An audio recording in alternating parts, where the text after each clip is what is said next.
আসসালামু আলাইকুম ওয়া রাহমাতুল্লাহি ওয়া বারাকাতুহু। আজকে আমি আলোচনা করব আমাদের রাসূল করিম সাল্লাল্লাহু আলাইহি সাল্লাম রাতে কিভাবে ঘুমাতেন।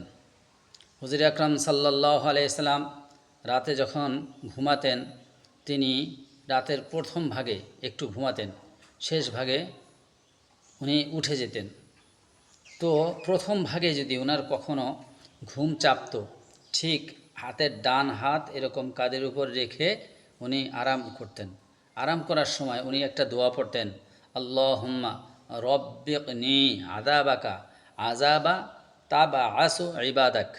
হে আল্লাহ, তুমি আমাকে ওই দিনের আযাব থেকে রক্ষা করো যেদিন সমস্ত মানুষকে একত্রিত করা হবে।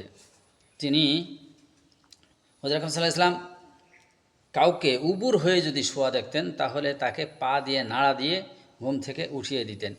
হুজুর আকরাম সাল্লাল্লাহু আলাইহি ওয়াসাল্লাম খেজুরির ছাল ভর্তি চামড়ার গদিতে, খেজুরের পাতার চাটাই, সালার চট, দড়ি তৈরি চকিতে শুতেন। আবার কখনো শুধু চামড়ার উপর, কালো কাপড়ের উপর, আবার শুধু মাটির উপরও শুয়ে থাকতেন।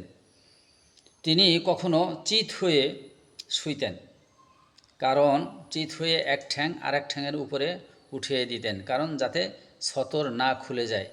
তিনি সালার চটের উপরে যদি শুইতেন, তাহলে সেটাকে দুভাঁজ করে দেওয়ার নির্দেশ দিতেন।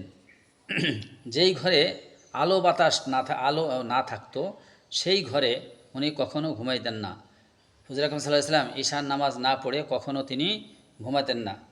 হুজুর আকরাম সাল্লাল্লাহু আলাইহি ওয়াসাল্লাম যদি ফরজ গোসলের প্রয়োজন হতো, তাহলে ওই অবস্থায় যদি উনি ঘুমাতে চাইতো, আরাম করতে চাইতেন, তাহলে উনি ওই নাপাকি পরিষ্কার করে ধুয়ে মুছে তারপরে ওযু করে এসে ঘুমাতেন। ঘুমানোর আগে ওযু করার অভ্যাস ছিল তার নিত্যদিনের সঙ্গী। রাতে কোনো সময় ঘুম ভেঙে গেলে ইস্তিনজা করে হাত মুখ ধুয়ে তারপরে শুতেন। শোয়ার আগে লুঙ্গি পরিবর্তন করে জামা খুলে শুইতেন। রাতে শোয়ার সময় তার খাটের নিচে একটি কাঠের তৈরি লুটা বা বদনা রেখে শুতেন। রাতে প্রস্রাবের বেগ হলে এতেই সেরে নিতে পারেন। তার শিয়রে একটি সুরমাদানি থাকত, শোয়ার সময় সুরমা লাগাইতেন। তিনি কালো রং এর সুরমাদানি ব্যবহার করতেন। তিনি দু চোখে 3 বার করে সুরমা লাগাতেন, কখনো আবার 2 বারও লাগাতেন। তিনি শোয়ার আগে ঘরের লোকদের সঙ্গে পারিবারিক কথাবার্তা বলে নিতেন, এবং অন্য কোনো লোক আসলে তার সাথেও তিনি কথা বলে নিতেন। তিনি শোয়ার জন্য বালিশে মাথা রেখে 3 কুল হুয়াল্লাহ হাতের মধ্যে ফু দিয়ে তারপরে 2 হাত সমস্ত শরীরে এরকম মুছে দিতেন। 3 কুল হুয়াল্লাহ হলো সূরা ফালাক, সূরা ইখলাস, সূরা নাস। এই 3 কুল হুয়াল্লাহ সূরা পড়ে হাতের উপরে এরকম দিয়ে তারপর সমস্ত শরীর এভাবে দিয়ে তারপরে ঘুমাতেন। হুজুর আকরাম সাল্লাল্লাহু আলাইহি ওয়াসাল্লামের বিষয়ে আলোচনা করতে হলে অনেক ব্যাপক আলোচনা করতে হবে। আল্লাহ জানে আমাদেরকে রাসূলের অনুকরণ করার তৌফিক দেন। আসসালামু আলাইকুম ওয়া রাহমাতুল্লাহ।